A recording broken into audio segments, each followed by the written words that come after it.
Hello दोस्तों, कैसे हैं आप सब। उम्मीद करता हूँ आप सब ठीक होंगे। वेलकम करता हूँ आपको एचएम इन्फॉर्मेशन हब के न्यू एपिसोड में। तो दोस्तों, आज हम बात करने वाले हैं ऐसी बैटरीज़ की जो आपको कभी चार्ज ही ना करना पड़े। जी हाँ, बिल्कुल ऐसी बैटरी जो आपको कभी चार्ज ही नहीं करनी पड़ेंगी। तो चलें शुरू करते हैं। दोस्तों, यहाँ पर मैं आपको ये बात बताता चलूँ कि 1940 से यूके में काफ़ी ज़्यादा न्यूक्लियर रिएक्टर्स बने हैं, क्योंकि यूके ने इस फील्ड में बहुत ज़्यादा काम किया है। न्यूक्लियर रिएक्टर से बिजली पैदा करने वाले ममालिक में यूके बहुत आगे है।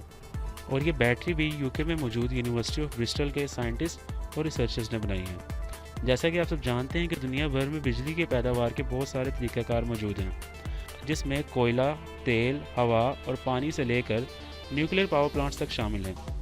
लेकिन हर साल यह माहौल की आलूदगी का भी सबब बनते हैं।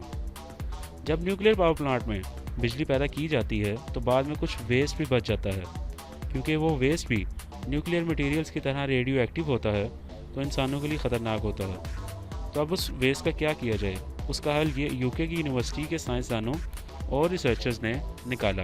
उन्होंने इस वेस्ट मटेरियल पर मज़ीद प्रोसेसिंग करके इसको डायमंड्स में कन्वर्ट कर दिया। अब इन डायमंड्स की ख़ास बात ये है कि ये आपको क्लीन एनर्जी प्रोवाइड करते हैं। और मज़े की बात कि रेडियो एक्टिव मटीरियल कार्बन 14 होने की वजह से तकरीबन ये 5000 साल तक ऐसे ही बिजली मुहैया करते रहेंगे। रेडियो एक्टिव मटीरियल होने के बावजूद इनके ऊपर नॉन रेडियो एक्टिव मटीरियल की लेयर लगा दी जाती है, जिससे इनके रेडिएशन से इंसानों को कोई ख़तरा नहीं रहता। इसी वजह से इसका इस्तेमाल और भी वसी हो जाता है। इसका इस्तेमाल हर वक्त चलने वाली इलेक्ट्रॉनिक चीज़ों में बेहतरीन रहेगा। मसलन स्पेस सैटेलाइट्स और खला में भेजी जाने वाली तमाम चीज़ों में इन बैटरियों का इस्तेमाल किया जा सकता है।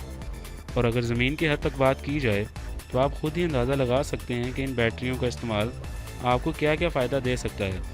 आपके ह्यूमन इलेक्ट्रिकल इम्प्लांट्स से लेकर ऑटोमोबाइल इंडस्ट्री तक और इलेक्ट्रॉनिक इंडस्ट्री से लेकर आपकी एविएशन इंडस्ट्री तक सब कुछ बदल सकता है।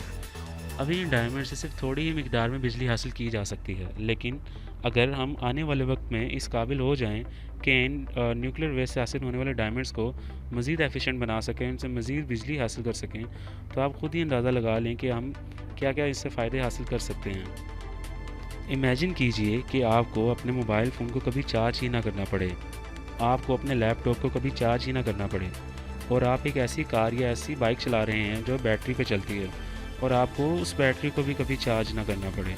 आपकी डेली रूटीन में बिजली ऐसे ही हो जाएगी जैसे सूरज से मिलने वाली रोशनी, बिल्कुल फ्री और बिल्कुल साफ़ सुथरी। आपको कोयले के इस्तेमाल की ज़रूरत नहीं रहेगी, जिससे हमेशा माहौल को नुकसान पहुंचता है और अभी भी पहुंच रहा है। बिजली का हसूल हमेशा से ही माहौल को नुकसानदेह साबित हुआ है, क्योंकि इसमें जो तरीक़ाकार इस्तेमाल किए जाते हैं वो माहौल दोस्त नहीं हैं। लेकिन अगर हम इस काबिल हो जाएं कि इन डायमंड्स को मज़ीद एफिशिएंट बना सकें, इनसे मज़ीद बिजली हासिल कर सकें, तो हम अपने माहौल को साफ़ सुथरा रख सकते हैं, क्योंकि ना तो हमें फिर कोयले की ज़रूरत रहेगी और ना ही किसी और तरीक़ाकार की। तो दोस्तों, आज तक के लिए सिर्फ इतना ही। अगर आपको ये वीडियो पसंद आई है तो इस वीडियो को लाइक और चैनल को सब्सक्राइब करना मत भूलिएगा, ताकि आप तक मज़ीद ऐसी अच्छी वीडियोज़ लाता रहूँ।